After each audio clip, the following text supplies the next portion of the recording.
ரிஷபராசிக்காரங்க புதுமையான சிந்தனைகளுக்கு சொந்தக்காரங்க.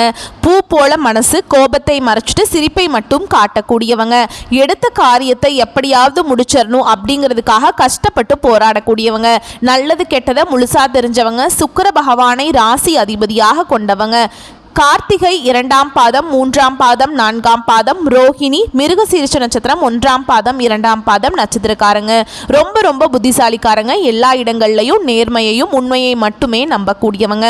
உங்களுக்கு சொந்தமோ பந்தமோ அது தப்புனா அது தப்பு தான். வெட்டு ஒன்று துண்டு ரெண்டுன்னு பேசக்கூடியவங்க. உண்மை நியாயத்துக்கு மட்டுமே என்னைக்குமே கை கொடுப்பீங்க. உண்மைக்கு புறமா எந்த ஒரு விஷயத்தையுமே செய்ய மாட்டீங்க. இதனால தான் ரிஷபராசிக்காரங்களுக்கு நிறைய கஷ்டங்களும் துன்பங்களும் அதிகமாகவே வந்துட்டு இருக்கு. தங்களுடைய கஷ்டத்தையும் கண்ணீரையும் கடுகளவு கூட மற்றவங்களுக்கு தெரியாம பார்த்துக்குவாங்க. இதனால பார்க்குறவங்க எல்லாருமே ரிஷபராசியா இவங்களுக்கு என்னப்பா சூப்பரா இருக்காங்க, இவங்களுக்கு என்ன குறைச்சல் அப்படின்னு தான் நினைச்சிட்டு இருக்காங்க. ஆனா சாப்பாட்டுக்கு கூட கஷ்டப்படுறது உங்களுக்கு மட்டும்தான் தெரியும். உங்க சொந்தக்காரங்க நண்பர்களுக்கு ஒரு தேவை இருக்குதுன்னா மட்டும்தான் உங்ககிட்ட வருவாங்க. அந்த தேவை முடிஞ்ச உடனே உங்களை தூக்கி போட்டுருவாங்க. மறுபடியும் அவங்க உங்ககிட்ட உதவின்னு கேட்பாங்க.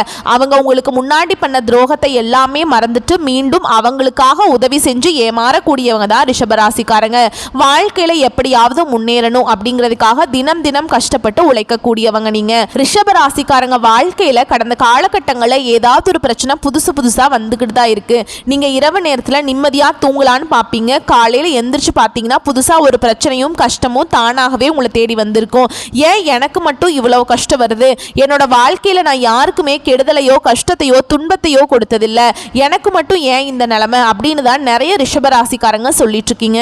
ரிஷபராசிக்காரங்களுக்கு பிரச்சனைங்கிறது வரும், அது கொஞ்ச நாள் இருக்கும், அதுக்கப்புறம் அந்த பிரச்சனை போயிடும். இந்த மாதிரி பிரச்சனை வரும் போகும் அப்படிங்கிற நிலைமையில தான் நிறைய நபர்கள் இருக்கீங்க. நீங்க என்னதான் பிரச்சனையை தவிர்த்தாலும் ஏதாவது ஒரு சூழ்நிலையில உங்களை தேடி பிரச்சனைகள் வந்துகிட்டு தான் இருக்கு. இனி வரக்கூடிய நாட்கள்ல உங்களுக்கு இன்பத்தையும் மகிழ்ச்சியையும் தரக்கூடிய ஒரு காலகட்டமாவே அமைஞ்சிருக்குதுங்க. ரிஷபராசிக்காரங்களை பொறுத்த வரைக்கும் கடந்த காலகட்டங்களில் நீங்க ஒரு வாழ்க்கையில நல்லது நடக்கும் அப்படின்னு நினைச்சிட்டு இருந்திருப்பீங்க.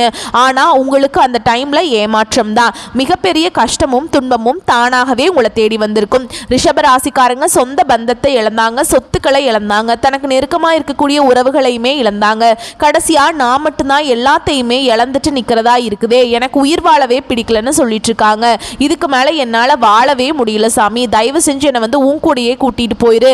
நான் இவ்வளவு கஷ்டப்பட்டதுக்கு அப்புறம் எனக்கு வாழ்க்கையில் வாழணுங்கிற எண்ணம் சுத்தமாகவே போயிருச்சு. உங்கள் மனசில் கவலையும் துன்பமும் தான் அதிகமாகவே இருக்குதுங்க. நீங்கள் செய்யக்கூடிய ஒவ்வொரு விஷயத்தையுமே தடுப்பதற்கும் உங்களை அவமானப்படுத்துவதற்கும் நிறைய நபர்கள் முயற்சி பண்ணிட்டு இருக்காங்க. இது எல்லாமே தெரிஞ்சுமே கூட நீங்க என்னமோ பண்ணுங்க, எனக்கு என்ன வந்துச்சு அப்படின்னு தன்னுடைய வேலையில மட்டும் என்னைக்குமே குறிக்கோளா இருக்கிறவங்க தான் நீங்க என்னைக்குமே மற்றவங்களை நம்பி இருக்க மாட்டீங்க. நம்மளால மற்றவங்களுக்கு கடுகளவு கூட துன்பம் வரக்கூடாதுன்னு நினைக்கிறவங்க தான் ரிஷபராசிக்காரங்க. வரக்கூடிய நாட்கள்ல ரிஷபராசிக்காரங்களுக்கு இன்பத்தையும் மகிழ்ச்சியையும் தரக்கூடிய ஒரு காலகட்டமாகவே அமைஞ்சிருக்குதுங்க. இது நாள் வரைக்கும் நடந்த கெட்ட விஷயத்தை எல்லாமே விட்டுருங்க.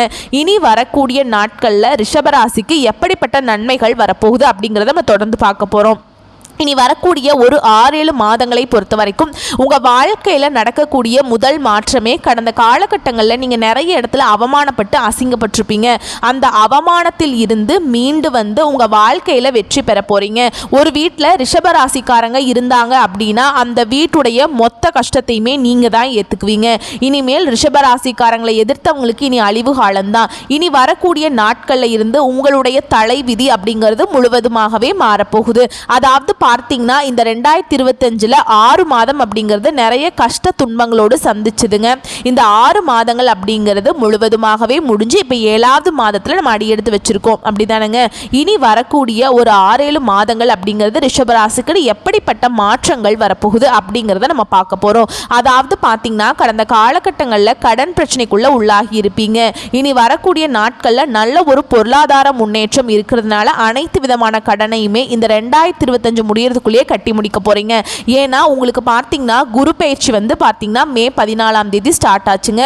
ஆனால் ஸ்டார்ட் ஆகியுமே அதனுடைய பலன்கள் ரிஷபராசிக்கு முழுமையாக கிடைக்காம இருந்தது. இனி வரக்கூடிய நாட்களில் அதனுடைய பலன்கள் அப்படிங்கிறது முழுமையாக கிடைக்க போகுது. அது மட்டும் இல்லாமல் உங்களுக்கு இந்த சுக்கிர பயிற்சியானது ஸ்டார்ட் ஆயிடுச்சு. இதன் மூலமாகவும் நல்ல ஒரு பொருளாதார முன்னேற்றம் அப்படிங்கிறது வரக்கூடிய நாட்களில் இருந்து ரிஷபராசிக்காரங்க வாழ்க்கையில் நடக்கிறதுனால நல்ல ஒரு முன்னேற்றத்தை வரக்கூடிய நாட்களில் ரிஷபராசிக்காரங்க பார்க்க பார்க்க போறீங்க. கடந்த காலகட்டங்களில் நல்ல ஒரு வேலைங்கிறது ரிஷபராசிக்காரங்களுக்கு கிடைச்சிருக்காது. ஏதோ ஒரு கிடைக்கிற வேலைக்கு 10,000 சம்பளத்துக்கோ 15,000 சம்பளத்துக்கோ போயிட்டு இருந்திருப்பீங்க. நீங்க படிச்ச படிப்புங்கிறது வேறையா இருக்கும். ஆனா நீங்க இப்ப செய்யக்கூடிய வேலைங்கிறது சம்பந்தமே இல்லாத வேலையா இருக்கும். இனி வரக்கூடிய நாட்கள்ல உங்க தகுதிக்கேற்ற நல்ல ஒரு வேலை அப்படிங்கிறது நிச்சயமா கிடைக்க போகுது. அதை நீங்க ஒரு அரசாங்க வேலைக்கு ட்ரை பண்ணாலும் சரி, இல்ல ஒரு ஐடி ஜாபோ, பிரைவேட் ஜாபோ, பேங்க் ஜாபோ, நீங்க எந்த வேலைக்கு ட்ரை பண்ணாலும் சரி, அந்த ஜாப் அப்படிங்கிறது உங்களுக்கு நிச்சயமா கிடைக்க போகுதுங்க. கோர்ட்டு கேஸுன்னு ரொம்ப நாட்களாக அலைஞ்சிட்டு இருக்க நபர்களுக்கு விரைவில் உங்களுக்கு சாதகமாகவே தீர்ப்பு வரும். சொத்து பிரச்சனை உங்களுக்கு சாதகமாகவே முடியும். சனி பகவானுடைய பார்வை உங்களுக்கு நேரடியாகவே இருக்குது. இதன் மூலம் வருமானம் அப்படிங்கிறது பல வழிகளில் வரும். தொழிலில் லாபம் சற்று அதிகமாகவே கிடைக்கும். அரசியல்வாதிகளை பொறுத்த வரைக்கும் புதிய பொறுப்புகள், புதிய பதவிகள் எல்லாமே தானாகவே உங்களை சேருங்க. ராகுவால உங்களுடைய செல்வாக்கு உயரும். உடல் ஆரோக்கியம் மேம்படும். சங்கடங்கள் நீங்கும். மறைமுகமாக உங்கள் தொழில் வாழ்க்கையிலும் சரி, இல்லற வாழ்க்கையிலும் சரி, நிறைய நபர்கள் தொல்லை கொடுத்திருப்பாங்க. இனி அவர்களுடைய தொந்தரவுங்கிறது முழுவதுமாகவே இருக்காது. நீங்களும் ஒரு கம்பெனியில் கடந்த காலகட்டங்களில் இரவு பகல் பார்க்காம உழைச்சிட்டு இருந்திருப்பீங்க. உங்களுடைய சொந்த கம்பெனியாக நினச்சி வேலை செஞ்சுருப்பீங்க. ஆனால் உங்களுக்கு சரியான ஒரு அங்கீகாரம் அப்படிங்கிறது நீங்கள் வேலை செய்த இடங்கள் மூலமாக இன்னைக்கு வரைக்குமே கிடைச்சிருக்காது. உங்களுக்கு அப்புறம் வேலைக்கு சேர்ந்திருப்பாங்க. அவங்களுக்கு நிறைய சலுகை எல்லாமே கிடைக்கும் போது அதை பார்த்து ரொம்பவே மனவேதனைப்பட்டிருப்பீங்க. இனி வரக்கூடிய நாட்களில் உங்களுக்கு சம்பள உயர்வு, பதவி உயர்வு, உங்களுக்கு மேல் இருக்கக்கூடிய அதிகாரிகளுடைய ஆதரவு முதற்கொண்டு உங்களுக்கு விரைவில் கிடைக்க போகுது. இனி உங்கள் வார்த்தைக்கு மதிப்பு, மரியாதை கிடைக்கும். அந்த எதிர்பார்த்த உயர்வுக்கு போக போறீங்க. இனி நினைச்சது எல்லாமே நடக்கும். தொழில வியாபார தடைகள் அனைத்தும் விலகும். லாபம் அதிகமாகவே கிடைக்கும். முன்னேற்றம் உண்டாகுங்க. வரவேண்டிய பணம் விரைவில் கைக்கு வந்து சேரும். குடும்பத்தில் நெருக்கடிகள் விலகும். செல்வாக்கு அந்தஸ்து உயரும். வெளிநாட்டு முயற்சிகள் வெற்றியை தரும். தெய்வ சிந்தனை அதிகமாகும். பெரியோர்களுடைய உதவிகள் கிடைக்கும். உறவில் இருந்த சண்டை சச்சரவு முழுவதுமாகவே விலகும். புதிய நண்பர்கள் உதவி செய்வாங்க. தொழிலில் ஏற்பட்ட நெருக்கடிகள் நீங்கும். முடங்கி கிடந்த நிறுவனங்கள் மீண்டும் இயங்கும். வியாபாரத்தில் எதிர்பார்த்த லாபம் கிடைக்கும். புதிய தொழில் தொடங்கக்கூடிய முயற்சிகள் கண்டிப்பாக உங்களுக்கு வெற்றியை தரும். தொழிலில் இருந்த தடைகள் விலகுவது மட்டும் இல்லாமல் சிலர் புதிதாக தொழில் தொடங்குவீங்க. உற்பத்தியில் இருந்த தடைகள் நீங்கி தொழிலை விரிவு செய்வீங்க.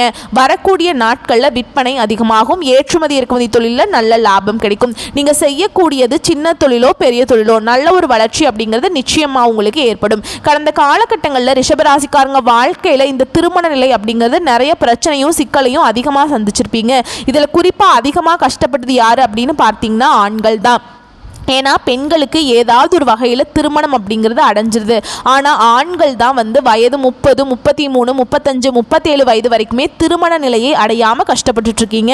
இனி வரக்கூடிய நாட்களில் நீங்கள் எதிர்பார்த்த மாதிரியே நல்ல ஒரு வரன் அப்படிங்கிறது நிச்சயமாக உங்களுக்கு அமையும்.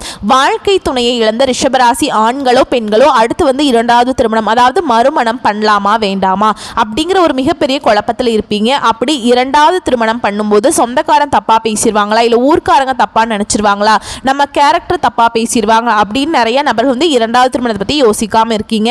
ஏன்னா இப்போ இருக்கக்கூடிய பொருளாதார சூழலும் இப்போ இருக்கக்கூடிய காலகட்டத்தையும் வச்சு பார்க்கும்போது ஒரு சிங்கிள் பேரண்டால் இந்த சொசைட்டியில் சர்வே பண்ணுறது ரொம்ப ரொம்ப கஷ்டங்க. நீங்கள் எதிர்பார்த்த மாதிரியே நல்ல ஒரு மறுவாழ்க்கை அப்படிங்கிறது நிச்சயமாக உங்களுக்கு அமையும். குழந்தை பாக்கியத்துக்காக எங்கே ரிஷப ராசி நேயர்கள் பார்த்தீங்கன்னா, எங்களுக்கு மேரேஜ் ஆகி 3 வருஷம் ஆகுது சாமி, 5 வருஷம் ஆகுது, 7 வருஷம் ஆகுது, நாங்களும் போகாத ஹாஸ்பிட்டல் இல்லை, பார்க்காத ட்ரீட்மெண்ட் இல்லை, வாரத்தில் 3 நாள் கோவிலுக்கு போய் வழிபாடு செஞ்சுட்டு வந்துட்டு இருக்கோம் அப்படின்னு நிறைய ரிஷபராசிக்காரங்க சொல்றீங்க. கண்டிப்பா வரக்கூடிய நாட்கள்ல உங்களுக்கு விரைவில் குழந்தை பாக்கியம் அப்படிங்கிறது உண்டாகும். வரக்கூடிய நாட்கள்ல கடினமான காரியத்தையும் சுலபமா செஞ்சு முடிப்பீங்க. உங்க எளிமையான பேச்சு திறமையால நீங்க அனைவரையுமே கவர்ந்தெழுப்பீங்க. வரக்கூடிய நாட்களை பொறுத்த வரைக்கும் பார்த்தீங்கன்னா நல்ல ஒரு பொருளாதார முன்னேற்றம் இருக்கிறதுனால கடந்த காலகட்டங்களில் நிறைய கடன் பிரச்சனைக்கு தள்ளப்பட்டிருப்பீங்க. ரிஷபராசிக்காரங்க இப்போ நீங்க போய் ரிஷபராசிக்காரங்களை பார்த்து கேட்டீங்க அப்படின்னா எனக்கு 3 லட்சம் இருக்குதுங்க, 5 லட்சம் இருக்குது, 7 லட்சம் இருக்குதுன்னு சொல்லுவாங்க. கடன் இல்லாத ரிஷபராசிக்காரங்களை நீங்கள் குறைஞ்சபட்சம் தான் பார்க்க முடியுமே தவிர மேக்சிமம் நீங்கள் ஒரு 100 பேரை கேட்டிங்க அப்படின்னா அதில் குறைஞ்சபட்சம் ஒரு 80 பேருக்கு மேலே கண்டிப்பாக கடன் அப்படிங்கிற விஷயம் கண்டிப்பாக இருக்குங்க. எப்படியாவது அந்த கடனை மட்டும் கட்டி முடிச்சுனா போதும் சாமி, என் வாழ்க்கையில் இதுதான் ஒரு மிகப்பெரிய தலைவலியாகவே இருக்குதுன்னு சொல்லுவாங்க. இந்த 2025 முடிஞ்ச 2026 நீங்கள் அடியெடுத்து வைக்கும்போது ஒரு பைசா கடன் இல்லாமல் அனைத்து விதமான கடனையுமே கட்டி முடிக்கக்கூடிய அளவுக்கு நல்ல ஒரு பொருளாதார முன்னேற்றம் அப்படிங்கிறது வரக்கூடிய ஒரு 6-7 மாதங்களில் ரிஷபராசிக்காரங்க வாழ்க்கையில் மிகவும் ஒரு ராஜயோகத்தை கொண்டுள்ள ஒரு நாட்களாகவே பார்க்கப்படுது. ரிஷபராசியை பொறுத்த வரைக்கும் நீங்கள் ஆண்களோ பெண்களோ அரசு வேலையோ தனியார் வேலையோ கூலி வேலையோ நீங்கள் எதிர்பாராத வருமானம் அப்படிங்கிறது உங்களுக்கு இரட்டிப்பு மடங்காக கிடைக்க போகுது. சேமிப்பு அப்படிங்கிறது பல மடங்காக உயரும். இதன் மூலமாக நல்ல ஒரு முன்னேற்றத்தை விரைவில் வந்து ரிஷபராசிக்காரங்க பார்க்க போறீங்க. இனி வரக்கூடிய நாட்களில் ரிஷபராசிக்காரருடைய வளர்ச்சி அப்படிங்கிறது யாருமே எதிர்பார்க்காத அளவுக்கு ஒரு மிகப்பெரிய ஒரு அசுர வளர்ச்சியாக இருக்க போகுது. ஏண்டா நம்ம கூடயே இருந்தாங்க, திடீர்னு கார் வாங்கிட்டாங்க, பைக் வாங்கிட்டாங்க, வீடு கட்டிட்டாங்க, கல்யாணம் பண்ணிட்டாங்க, பிஸ்னஸ் ஸ்டார்ட் பண்ணிட்டாங்க அப்படின்னு வந்து உங்கள் நண்பர்களுக்குள்ளேயே பேசுகிறாங்க. அந்த மாதிரி ஒரு சூழல் வந்து இருக்குங்க. உங்கள் மீது வந்து அதிகமாக வந்து ஒரு மாதிரி வன்மத்தை கொட்ட போகிறாங்க. சரிங்களா? சொந்தக்காரர்கள் நண்பர்கள் உங்கள் மீது வந்து பொறாமை கொள்ள போகிறாங்கன்னே சொல்லலாம். ஏன்னா அந்த அளவுக்கு வந்து நல்ல அற்புதமான மாற்றங்கள் வந்து உங்கள் வாழ்க்கையில் வரக்கூடிய நாட்களில் நடக்க போகுது. உங்களுடைய நண்பர்களும் உறவினர்களும் உங்களுக்கு துரோகிகளாகவும் எதிரிகளாகவும் மாறக்கூடிய வாய்ப்புகள் அதிகமாகவே உள்ளது. உங்களை அழிக்க நினைக்கிற நபர்கள் வந்து உங்க கூடையே தான் இருக்காங்க. உங்களை வந்து விரைவில் வந்து உங்களுக்கு குளிப்பறிச்சு உங்களை வந்து கீழே தள்ளத்தான் பார்க்குறாங்களே தவிர நீங்கள் முன்னேறணும், உங்களுக்கு சப்போர்ட் பண்ணணும் அப்படிங்கிற நபர்கள் உங்க கூட என்னைக்குமே கிடையாது. முடிஞ்ச அளவுக்கு இந்த மாதிரி தவறான நண்பர்களுடைய சேர்க்கை பழக்க வழக்கங்கள் இருக்கும் பட்சத்தில் கண்டிப்பாக இவற்றிலிருந்து ரிஷபராசிக்காரங்க கண்டிப்பாக வெளியே வந்தால் மட்டும்தான் உங்கள் வாழ்க்கையில் நீங்கள் அடுத்த கட்ட நகர்வுக்கு நீங்கள் போக முடியும். அப்படி இல்லை அப்படிங்கிற பட்சத்தில் இவர்களுடைய வலையில கண்டிப்பா நீங்க சிக்கிக்குவீங்க. உங்களுடைய அழிவை நோக்கி நிறைய நபர்கள் வந்து காத்துட்டு இருக்காங்க. அதனால உஷாரா இருந்துக்கோங்க. வரக்கூடிய வாய்ப்பை மட்டும் கரெக்டா பயன்படுத்திக்கோங்க. வாழ்த்துக்கள். நன்றி. வணக்கம்.